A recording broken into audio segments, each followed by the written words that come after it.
ಬೆಂಗಳೂರಿನ ಚಿನ್ನಸ್ವಾಮಿ ಸ್ಟೇಡಿಯಂ ಕಾಲ್ತುಳಿತ ಕೇಸ್ಗೆ ಸಂಬಂಧಪಟ್ಟಂತೆ 4 ಪೊಲೀಸರ ಅಮಾನತು ಆದೇಶ ವಾಪಸ್ ಪಡೆಯಲಾಗಿದೆ. ಅಮಾನತು ಆದೇಶವನ್ನ ವಾಪಸ್ ಪಡೆದ ಸರ್ಕಾರಕ್ಕೆ ಇದು ಆದಂತ ಹಿನ್ನಡೆ ಅಲ್ಲ ಅನ್ನುವಂತ ಹೇಳಿಕೆಯನ್ನ ಕೊಟ್ಟಿರುವಂತದ್ದು. ನೋಡಿ, ಒಂದು ಕಡೆ IPL ಗೆದ್ದಂತಹ ಸಂದರ್ಭದಲ್ಲಿ ಪ್ರಮುಖವಾಗಿ ಬೆಂಗಳೂರಿನಲ್ಲಿ ಅದ್ಧೂರಿಯಾದಂತಹ ಒಂದು ಕಾರ್ಯಕ್ರಮ ಇತ್ತು. ಅವತ್ತು ಸೂತಕದ ಛಾಯೆ ಆವರಿಸಿತ್ತು. ಬೆಂಗಳೂರಿನ ಚಿನ್ನಸ್ವಾಮಿ ಸ್ಟೇಡಿಯಂನಲ್ಲಿ ಕಾಲ್ತುಳಿತ ಕೇಸ್ ವಿಚಾರಕ್ಕೆ ಸಂಬಂಧಪಟ್ಟಂತೆ ಪೊಲೀಸರ ವೈಫಲ್ಯ ಅಂತ 4 ಪೊಲೀಸರನ್ನ ಅಮಾನತು ಮಾಡಿ ಆದೇಶವನ್ನ ಹೊರಡಿಸಲಾಗಿತ್ತು.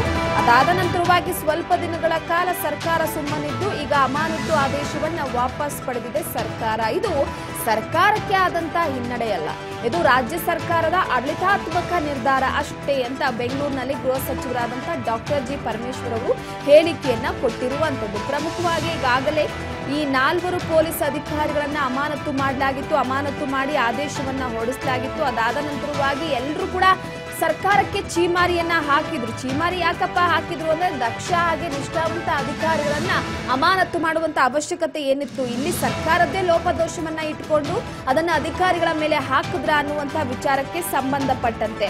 ಸೊ ಈಗ ಅದೇ ವಿಚಾರ ಎಲ್ಲೋ ಒಂದ್ ಕಡೆ ಸದ್ಯದ ಮಟ್ಟಿಗೆ ಒಂದ್ ಕಡೆ ಈ ಕಾಲ್ತುಳಿತ ಕೇಸ್ ಬಗ್ಗೆ ಸಚಿವ ಸಂಪುಟದಲ್ಲಿ ಚರ್ಚೆ ಮಾಡಲಾಗಿತ್ತು. ಸಂಪುಟ ತೀರ್ಮಾನದಂತೆ ಪೊಲೀಸರ ಅಮಾನತನ್ನ ವಾಪಸ್ ಪಡೆಯಲಾಗಿದೆ. ಪ್ರಕರಣದ ಬಗ್ಗೆ ವಿಚಾರಣೆ, ಇಲಾಖಾ ತನಿಖೆ ಮುಂದುವರಿಯುತ್ತೆ. IPS ಅಧಿಕಾರಿ ವಿಕಾಸ್ ಕುಮಾರ್ ಅಮಾನತು ವಾಪಸ್ ಪಡೆದಿಲ್ಲ. ವಿಕಾಸ್ ಕುಮಾರ್ CATಗೆ ಅರ್ಜಿ ಸಲ್ಲಿಸಿದ ಹಿನ್ನೆಲೆ ಅಮಾನತನ್ನ ಹಿಂಪಡೆದಿಲ್ಲ.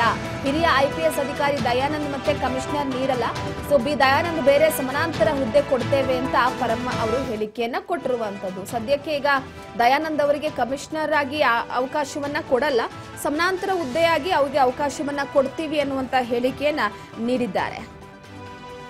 ಸೊ ಪ್ರಮುಖವಾಗಿ ಒಂದು ಕಡೆ ಈಗಾಗಲೇ ನಿರ್ಣಯವನ್ನ ಸಲ್ಲಿಸೋದಕ್ಕೆ ಸೂಚನೆಯನ್ನ ಕೊಟ್ಟಿರುವಂತದ್ದು. ಅಂದ್ರೆ ದಯಾನಂದ್ ಅವರಿಗೆ DG ಹುದ್ದೆಯನ್ನ ಕೊಡ್ತಾರಾ ಅನ್ನುವಂತ ಒಂದು ಪ್ರಶ್ನೆ ಕಾಡ್ತಾ ಇದೆ.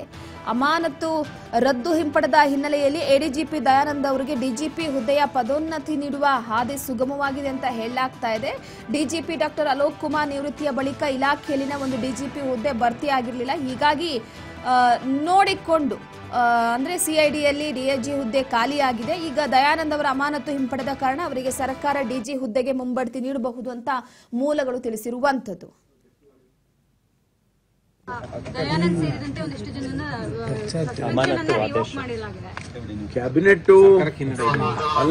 ಕ್ಯಾಬಿನೆಟ್ನಲ್ಲಿ ವರದಿಯ ಬಗ್ಗೆ ಚರ್ಚೆ ಆಗಿದೆ. ಚರ್ಚೆ ಆದ್ಮೇಲೆ ಕ್ಯಾಬಿನೆಟ್ ತೀರ್ಮಾನ ತಗೊಂಡಿದೆ. ಅವರನ್ನ ರೀಇನ್ಸ್ಟೇಟ್ ಮಾಡಿ ಅವ್ರ ಮೇಲೆ ವಿಚಾರಣೆ ಮುಂದುವರಿಸಬೇಕು ಅಂತ ಹೇಳಿ ತೀರ್ಮಾನ ಮಾಡಿದ್ದಾರೆ. ಅದರ ಪ್ರಕಾರ ಈಗ ರೀಇನ್ಸ್ಟೇಟ್ ಮಾಡಿ ವಿಚಾರಣೆಯನ್ನ ಮುಂದುವರಿಸ್ತಾರೆ. ಒಬ್ಬರು ಅಧಿಕಾರಿ ಅವರು ಕ್ಯಾಟಿಗೆ ಹೋಗಿದ್ರು. ಅವರು ಆ ಕ್ಯಾಟಿಗೆ ಹೋಗಿರೋ ಕಾರಣಕ್ಕಾಗಿ ಅವರಿಗೆ ಈ ಅವಕಾಶ ಸಿಕ್ಕಿಲ್ಲ. ಒಂದು ವೇಳೆ ಕ್ಯಾಟ್ನಲ್ಲಿ ತೀರ್ಮಾನ ಆದರೆ ಬೇರೆಯವ್ರ ರೀತಿಯಲ್ಲೇ ನೀವು ಇವ್ರನ್ನೂ ರೀಇನ್ಸ್ಟೇಟ್ ಮಾಡಿ ಅಂತ ಏನಾದರೂ ಡೈರೆಕ್ಷನ್ಸ್ ಕೊಟ್ರೆ ಅಥವಾ ಬೇರೆ ಏನು ಡೈರೆಕ್ಷನ್ ಕೊಡ್ತಾರೋ ಅದನ್ನ ನಾವು ಪರಿಗಣಿಸ್ತೇವೆ.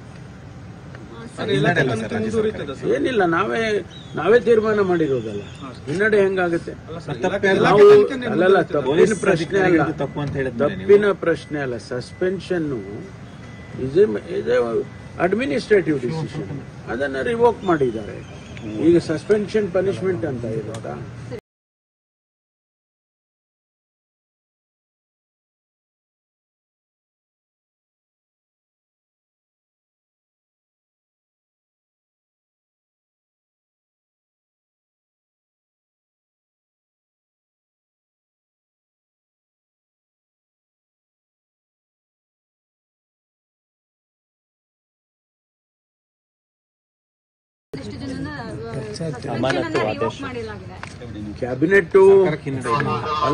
ಕ್ಯಾಬಿನೆಟ್ನಲ್ಲಿ ವರದಿಯ ಬಗ್ಗೆ ಚರ್ಚೆ ಆಗಿದೆ.